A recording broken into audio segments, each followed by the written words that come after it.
Hello friends, मैं विनय निर्भीक। Friends, आपका एक बार फिर से हमारे चैनल पे स्वागत है। फ्रेंड्स, जैसा कि आप लोग जान रहे हैं, आरआरबी एनटीपीसी का लगभग 5 फेज़ में एग्ज़ाम होने वाला है। अभी एग्जैक्ट कंफर्मेशन नहीं है क्योंकि इसका कोई ऑफिशियल नोटिस नहीं है, बट जो रेलवे जिस पैटर्न पे चल रहा है, जिस हिसाब से एग्ज़ाम करा रहा है, उससे 99% चांसेस लग रहे हैं कि आपका एग्ज़ाम जो है 5 फेज़ में होने वाला है। एक फ़ेज़ पूरी तरीके से बीत चुका है, दूसरा फ़ेज़ अभी चल रहा है, ठीक है, जो 30 जनवरी तक चलने वाला है। अभी आप जान रहे हैं कल 26 जनवरी को कोई एग्ज़ाम नहीं है, 24 जनवरी को भी कोई एग्ज़ाम नहीं था, ठीक है फ्रेंड्स। तो अब बात आती है, अब जिनका एग्ज़ाम अभी बचा हुआ, मान लीजिए 27 जनवरी से एग्ज़ाम है, 28 जनवरी से एग्ज़ाम है, ठीक है, या फिर हम कहें कि आगे थर्ड फेज़ में आपका एग्ज़ाम है, फोर्थ फेज़ में एग्ज़ाम, फिफ्थ फेज़ में एग्ज़ाम है, तो आपको अब क्या करना चाहिए और क्या नहीं करना चाहिए एग्ज़ाम से पहले या फिर एग्जामिनेशन हॉल में। यही मैं यहाँ लिखा हूँ, RRB NTPC upcoming shifts candidates dos and don'ts before and during the exam. यानी कि आपको क्या करना चाहिए, क्या नहीं करना चाहिए, अब तक की शिफ्ट से आपको क्या एक्सपीरियंस मिला, मतलब क्या एनालिसिस से पता चला है कि आपको क्या करना चाहिए इस समय, क्या नहीं, ठीक है। तो फ्रेंड्स, मैं आपको पहले भी बोला था, मैं एग्ज़ाम से पहले की भी बात कर रहा हूँ कि आपको क्या करना चाहिए, क्या नहीं करना चाहिए, ठीक है। तो मैं पहले ही बोला था, कोई भी आप एक सोर्स उठाइए, बहुत सारे सोर्स के पीछे मत भागिए, ठीक है। अगर मान लीजिए जीके के लिए आपने कोई एक बुक उठा लिया है, मान लीजिए आपने लूसेंट ही उठा लिया है, तो केवल उसी को रिवाइज़ करें। अगर टाइम आपके पास बहुत ज़्यादा बच जा रहा है, 3 बार रिवाइज़ करें, 4 बार रिवाइज़ करें, 5 बार रिवाइज़ करें। लेकिन फ्रेंड्स, प्लीज़ लास्ट टाइम अपना सोर्स चेंज ना करें, अधिक बुक पढ़ने का कोशिश ना करें। इससे क्या होता है, माइंड आपका डाइवर्ट हो जाता है, जो पढ़े रहते हैं वो भी भूल जाते हैं, ठीक है। मैं तो हमेशा लूसेंट प्रेफर करता हूँ, हमेशा जी के लिए लूसेंट ही आप लोग को बताता हूँ, ठीक है। और करंट अफेयर्स के लिए आपका स्पीडी बेस्ट है, ठीक। वैसे करंट अफेयर्स के क्वेश्चंस जो हैं, आप वैसे नॉर्मली भी कर सकते हैं, न्यूज़पेपर वगैरह आप डेली अगर पढ़ते हैं तो, ठीक है। अगर न्यूज़पेपर वगैरह आप डेली पढ़ लेते हैं तो आपके लिए ही फ़ायदेमंद है, किसी भी एग्ज़ाम के लिए, ठीक है। अदरवाइज़ आप स्पीडी देख सकते हैं, ठीक है। वैसे करंट अफेयर्स में ज़्यादा फोकस करने को नहीं कहूँगा, यहाँ तक मैं जीके भी बहुत ज़्यादा फोकस करने को नहीं कहूँगा, मैं पहले भी कह चुका हूँ, क्योंकि इस सब का पैटर्न जो है फिक्स नहीं होता है। इसका जो सिलेबस होता है वाकई में बहुत ब्रॉड होता है, पहले से आपको मालूम होगा। इसमें हिस्ट्री है, ज्योग्राफी है, पॉलिटी है, इकोनॉमी है, पता नहीं क्या क्या है, बहुत सारी चीज़ इसमें है। तो अगर इसके पीछे आप पढ़ेंगे तो फिर परेशान हो जाएंगे।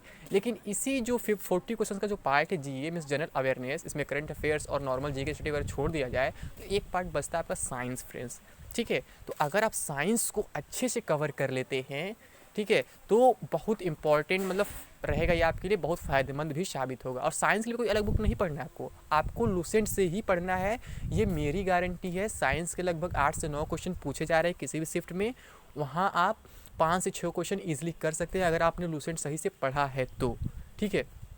8 से 9 मैं मिनिमम बता रहा हूँ फ्रेंड्स, ठीक है, क्योंकि ये क्या है, शिफ्ट वाइज वेरी कर सकता है, क्योंकि कहीं भी लिखा नहीं है कि साइंस से कितने आएंगे, इकोनॉमिक्स से कितने आएंगे। लेकिन 8-9 तो मिनिमम रह ही रहे हैं। कुछ लोग रिव्यू में झूठा बोलते रहे हैं कि एक भी साइंस का क्वेश्चन है, 2 क्वेश्चन नहीं आए। तो फ्रेंड्स, मैं बार बार कह रहा हूँ, रिव्यू एनालिसिस के पीछे मत भागिए। आप कभी भी क्या होगा, लाइव किसी से अब इंटरव्यू लेंगे, तत्काल कोई बंदा इस एग्ज़ाम से बाहर निकल रहा है तो तत्काल नहीं बता पाएगा कि उसे कैसे क्वेश्चन पूछे गए थे, उसने क्या अटेम्प्ट किया, कैसे अटेम्प्ट किया, ठीक है। तो मैं दूसरा डोंट्स भी बताना चाहता हूँ कि आपको क्या नहीं करना चाहिए एग्ज़ाम से पहले। करना ये नहीं चाहिए फ्रेंड्स, आप लाइव रिव्यू देखिए, कोई प्रॉब्लम नहीं है, ठीक है। लेकिन अपने मन में एक कहानी मत बना लीजिए कि पेपर का लेवल बढ़ते जा रहा है, या इस दिन का पेपर टफेस्ट था, इस दिन का पेपर ईजीएस्ट था, ये कभी मत बनाइएगा। मैं हमेशा कहता हूँ, क्यों? क्योंकि आपको मालूम होगा, अगर आप एक ही दिन का शिफ्ट का रिव्यू देखेंगे, अलग अलग चैनल पे अलग तरीके से पेश किया जाता है। एक ही चैनल पे मतलब एक चैनल बोला जाता है कि आज का पेपर बहुत ईजीएस्ट था, कट ऑफ इस हिसाब से 90+ चल जाएगा। एक चैनल बताया जाता है कि ये पेपर आज का बहुत टफेस्ट था, कट ऑफ 60 से ऊपर नहीं जाएगा। तो ऐसे बहुत से तरीके हैं फ्रेंड्स, आप देखेंगे कि अंदाज़ा लगाएंगे कि आप मतलब आप कह नहीं सकते हैं कौन सा शिफ्ट टफ है, कौन शिफ्ट ईजी है। और एग्जैक्टली क्वेश्चन भी कभी बाहर नहीं निकल पाता है, ठीक है, क्योंकि कैंडिडेट जब तत्काल निकलते हैं, यूट्यूबर्स तुरंत पहुंच जाते हैं उनसे इंटरव्यू उनसे पूछने, तो वो भूल जाते हैं उन्हें बोलना क्या है। वैसे आप जानते हैं बहुत से लोग कैमरा को फेस भी नहीं कर पाते हैं, माइक को फेस भी नहीं कर पाते हैं, तो इस वजह से वो भूल जाते हैं, और ठीक है, तो वहाँ से डायरेक्टली आपको एग्जैक्ट क्वेश्चन नहीं मिल पाते हैं। तो आप एग्जैक्ट क्वेश्चन के पीछे कभी ना पड़े, मैं ये कहूँगा आपसे, ठीक है। और मैं कहना चाह रहा हूँ फ्रेंड्स कि आप ये जानते हैं, जब देखते हैं कहीं भी कोई आपका यूट्यूबर वगैरह कोई पूछता है, कैंडिडेट्स 3-4 कैंडिडेट्स जब खड़े रहते हैं तो क्या होता है, उसमें कई तरह के कैंडिडेट होते हैं, लेकिन आप एक चीज़ देखे होंगे सिमिलरिटी, कि अगर कोई कैंडिडेट बोल दिया मैंने 93 अटेम्प्ट कर लिया है, ठीक है, तो अगर कोई कैंडिडेट 60 से कम भी अटेम्प्ट करता है तो डर के मारे बोल देता है कि मैंने भी 85 अटेम्प्ट कर दिया, बढ़ा के बोल देता है ताकि उसे इंसल्ट ना फील हो पब्लिक के सामने। हाँ फ्रेंड्स, आप खुद सोचिएगा दिमाग से अपने, ऐसा होता है, देख ही देखा उसे बोलना पड़ जाता है। यानी कि अगर ऐसे ही कोई कैंडिडेट बोल रहा है कि आज का पेपर बहुत इजी था, बहुत हाई कट ऑफ जाने वाला है, और दूसरे बंदे को भले एग्जाम के अंदर टफ लगा हो तो बाहर वो भी कहेगा हाँ ईजी था, भले पूरे मन से ना कहे लेकिन कहेगा हाँ ईजी था, बहुत ज़्यादा अटेम्प्ट हो सकता था। तो फ्रेंड्स, ये रिव्यू वगैरह जो है पूरी रियलिटी आपके सामने नहीं लाते हैं। मैं आपसे हमेशा यही कहूँगा, अगर आप क्वेश्चन के रिव्यू देखते ठीक है, लेकिन मन में अपनी कहानी न बनाएं कि कौन सा सिर्फ टफ है कौन सा सिर्फ ईजी है, इसको लेकर के आप बिल्कुल परेशान न हो, और ना ही अपने मन में कट ऑफ बना ले पहले से। मैं हमेशा कहता हूँ कट ऑफ कोई भी एक्सपेक्ट नहीं कर पाएगा एग्जैक्टली, वो भी तब जब बिल्कुल अभी एग्ज़ाम हुए ही नहीं है, अभी 40% एग्ज़ाम भी ओवर नहीं हुए हैं। तो आपको इन सब के पीछे नहीं पड़ना चाहिए, केवल अपनी प्रिपरेशन में फोकस करना चाहिए। मैंने जीके का पार्ट बता दिया, जीके का पार्ट, इसमें जीके आपका आगे साइंस आ गया और करंट अफेयर्स आ गया। अब अगर हम बात करें मैथ्स और रीजनिंग का फ्रेंड्स, तो आपको क्या करनी चाहिए, इसमें केवल प्रीवियस ईयर आपको लगाना चाहिए। मैं शुरू से बोला था आपको मैं 45 डेज का स्ट्रेटजी भी दिया था फ्रेंड्स, जो लोग फॉलो किए हैं वो बहुत अच्छा स्कोर करके आ रहे हैं। स्कोर तो अभी नहीं मालूम है, बट अटेम्प्ट अच्छा करके आ रहे हो, खुद बता रहे हैं। अगर आप मेरा स्ट्रेटजी फॉलो कर लेते हैं तो मैं गारंटी देता हूँ फ्रेंड्स कि आप मैथ्स में जो है 30 में से 25 ईजिली कर लेंगे, रीजनिंग में भी 30 में से 25 ईजिली कर लेंगे, ठीक है, बिल्कुल उसमें कोई शक नहीं है। और अगर जीए पार्ट की बात करें फ्रेंड्स, तो आप 40 में 20 जो है ईजिली आप कर सकते हैं विद एक्यूरेसी, उसके ऊपर भी जा सकता है, ठीक है, क्योंकि जीए का पार्ट ऐसा होता है आप कितना भी पढ़ें या ना पढ़ें आपका कुछ ना कुछ गलत हो ही जाता है। तो मैं 20 ही केवल मान के चलता हूँ 40 में, यानी कि आप 70 क्वेश्चन 100% एक्यूरेसी के साथ कर सकते हैं अगर आप मेरा स्ट्रेटजी फॉलो करते हैं तो, ठीक है। और इसके बाद अगर आप ये सब प्रिपरेशन कर लेते हैं फ्रेंड्स, तो आपको मॉक ज़रूर देना चाहिए फ्रेंड्स, मॉक टेस्ट जरूर देना चाहिए। लेकिन मैं कभी नहीं कहूँगा कि आप मॉक टेस्ट के लिए कुछ खरीदे, ठीक है। बहुत से लोग प्रचार करते हैं, कहते हैं ये कूपन कोड डालो इतना डिस्काउंट मिल जाएगा, ये हो जाएगा वो हो जाएगा, मेरा कूपन कोड डालो 10% मिलेगा, मेरा कूपन कोड डालो 20% मिलेगा। तो बहुत से ऐसे मतलब यूट्यूबर्स देते रहते हैं आपको ऑफर, ठीक है। तो आपको इन सब के पीछे नहीं पड़ना है, आपको केवल क्या करना है, आप कहीं फ्री मॉक टेस्ट ऑनलाइन मिल रहा है तो वो दीजिए, अदरवाइज ऑफलाइन ही आप प्रैक्टिस सेट लगाइए अपना घर पे। लेकिन हाँ, प्रैक्टिस जरूर करिए फ्रेंड्स, ये पता करने के लिए कि आपकी स्पीड और एक्यूरेसी कैसी है। अदरवाइज़ क्या होता है, आप वहाँ पे जाके परेशान हो जाते हैं, जब टाइम इस टाइम आपके सामने चलने लगता है, ठीक है, तो आप परेशान हो जाते हैं। इसलिए आप टाइम को सामने रख के अपना काम करें, घर पे टेस्ट दें एकदम लाइव टेस्ट की तरह, ठीक है। घर पे आप बहुत से ऐसे साइट होंगे जो फ्री में प्रोवाइड कराते होंगे लाइव टेस्ट, ठीक है, आप वहाँ दे सकते हैं।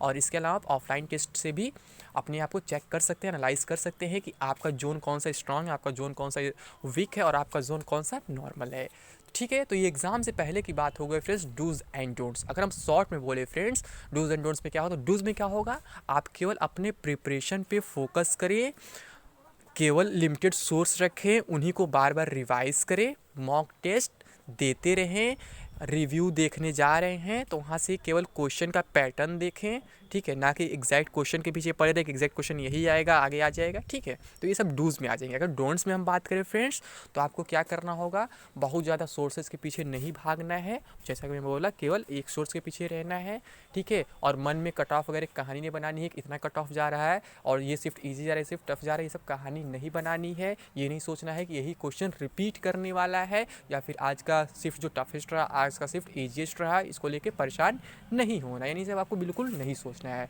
और अगर हम बात करें फ्रेंड्स एग्जामिनेशन हॉल में क्या करना है फ्रेंड्स, और हाँ फ्रेंड्स, एग्जामिनेशन हॉल से पहले एक चीज़ और है फ्रेंड्स, पहुँचने से पहले आपको ये ध्यान देना होगा कि आपको गूगल के भरोसे नहीं रहना है। मैंने कई बार इस पर चर्चा कर चुका हूँ, ठीक है, मैं पहले भी बोल चुका हूँ क्योंकि मेरे साथ ये धोखा हो चुका है, ठीक है। मैंने जब चर्चा की तो मैंने बताया था वहाँ पे क्या हुआ है कि जो यहाँ प्रॉब्लम हो रहा है क्या कि जो गूगल मैप दिखाया जा रहा है कई सारे सेंटर्स को, ठीक है, जो सेंटर्स को लोकेट किया जा रहा है गूगल मैप पे वो बिल्कुल रॉन्ग है, वहाँ पे है ही नहीं। मेरा लखनऊ में सेंटर पड़ा हुआ था, मैं गोरखपुर से गया था, मैं परेशान हो गया था फ्रेंड्स। वहाँ पे मैं पहुँच गया पैदल, क्योंकि बादशाह नगर से केवल 5 किलोमीटर लगभग दिखा रहा था, मैंने पैदल पहुँच गया, ठीक है। फिर वहाँ में जाके पता चल रहा है कि वहाँ पे ऐसा कुछ है ही नहीं, वो सेंटर ही नहीं है, ऐसा कोई लोकेशन ही नहीं है, ऐसा कोई लैंडमार्क ही नहीं है। तो वहाँ के लोकल बंदे ने बताया कि यहाँ से 20 किलोमीटर दूर है, अगर टाइम है तो चले जाओ ऑटो रिजर्व पे। तो मैं चला गया, और ऐसा मेरे साथ कई कैंडिडेट साथ हुआ है। और मेरा तो मान लीजिए मैं एग्जाम तक पहुंच भी गया, लेकिन बहुत से कैंडिडेट जो एग्ज़ाम छोड़ दिए। मैं इसलिए एग्ज़ाम तक पहुंचा फ्रेंड्स क्योंकि मान लीजिए मैं जर्नी करके गया हूं, किराया लगा के गया हूं, और मैं रिव्यू के लिए बोला था रिव्यू के लिए मैं एग्ज़ाम दूंगा, तो मैंने दिया, ठीक है। लेकिन कई कैंडिडेट छूट जिनका मान लीजिए वही लाइफ है, मतलब जो दिन रात उसी के लिए मेहनत कर रहे हैं, तो सोचिए उनका छूट गया कैसा होगा, हुआ उनके साथ। तो इसलिए मैं आपसे कहूँगा कि आप लोग ऐसा ना करें, आप लोग कहीं भी सेंटर गूगल के भरोसे ना रहें, जहाँ भी पहुँचना हो कम से कम 2-3 घंटे पहले पहुँच जाए, ना कि स्टेशन में आके बैठे रहें, ठीक है। अगर आपका होम सिटी में है तो फिर कोई प्रॉब्लम नहीं है, आपको अंदाजा होगा कहाँ पे सेंटर है, कैसे कितनी दूरी पे, ठीक है, उसके लिए कोई परेशानी होगी। लेकिन अगर आपको अदर सिटी में जाना है जर्नी करके, तो फिर आपको पहले पहुँचना ही होगा, और मैक्सिमम लोगों का अदर सिटी में ही पड़ रहा है, जर्नी करना पड़ जा रहा है, ठीक है फ्रेंड। अब अगर हम बात करें एग्जामिनेशन हॉल में, तो फ्रेंड्स एग्जामिनेशन हॉल में क्या करना है आपको, एग्जामिनेशन हॉल में आपको मन में ये क्वेश्चन नहीं बना लेना है थॉट कि मुझे 85 करके ही आना है, तो ऐसा बिल्कुल मत सोचिएगा, या फिर मुझे केवल 60 ही करना है, ये बिल्कुल मत सोचिएगा फ्रेंड्स। क्योंकि आप नहीं जानते हैं कि आपके पेपर का लेवल कैसा होने वाला है, ईजीएस्ट होने वाला है, टफेस्ट होने वाला है, मॉडरेट होने वाला है, क्या आप नहीं जानते हैं, ठीक है। और ये भी आपको नहीं सोचना है कि मुझे क्या करना है, कि अगर कितना भी ख़राब होगा तो मैं क्या क्या कहूँ कि मतलब कट ऑफ तो क्लियर करना ही करना है, उसके लिए कुछ भी करना पड़ेगा, मतलब बहुत ज़्यादा सोच में नहीं पड़ जाना है कि अरे अब क्या होगा, पेपर तो टफ हो गया, अरे अब क्या पेपर इजी कट ऑफ है, मतलब ऐसा बिल्कुल नहीं सोचना है। आपको क्या करना है, आपको केवल अपनी एक्यूरेसी पे फोकस करना है फ्रेंड्स। एक्यूरेसी फोकस करने का मतलब क्या है, अगर आपको लगता है एक्यूरेट आप 55 क्वेश्चन कर पा रहे तो उतना ही करिए, अगर आपको लगता है एक्यूरेट 90 क्वेश्चन कर पा रहे तो उतना ही करिए, क्योंकि जैसा आपके दिमाग में चलेगा वैसा लगभग सभी के दिमाग में चलेगा, आप स्पेशल नहीं हो वहाँ पे, ठीक है। तो अगर आपको लगता है पेपर टफ आया है तो सभी को लगेगा पेपर टफ आएगा, ठीक है। वैसे जो लोग रिव्यू में बता देते हैं कि आज का पेपर टफ है, ईजी था, तो अपने बेस बताते हैं। क्यों, मान लीजिए एक ही दिन का पेपर है, दो लोग दो तरीके से दे के आते हैं। मान लीजिए किसी का पढ़ा हुआ सेम वही क्वेश्चन वहाँ एग्जाम में आ गया तो वो कहेगा आज का पेपर ईजी था, किसी का पढ़ा हुआ बिल्कुल नहीं तो कहेगा आज का पेपर टफ था। तो ऐसे ईजी टफ लोग अपने मन से कहानी बना लेते हैं। तो ये आपका काम डिसाइड करना नहीं है, ये काम बोर्ड का है, रेलवे का है, ठीक है, कंप्यूटर का जो ऑटोमेटिक डिसाइड होता है। तो आपको मन में अपनी कहानी नहीं बनानी है कि आज मुझे इतना अटेम्प्ट करके आना है, उतना अटेम्प्ट करके आना है, ठीक है। आपको क्या करना है, केवल एक्यूरेसी पे फोकस करना है। एक्यूरेसी के अकॉर्डिंग जितना भी आपका अटेम्प्ट हो जाए, 55 हो या 90 प्लस हो, उससे कोई मतलब नहीं है।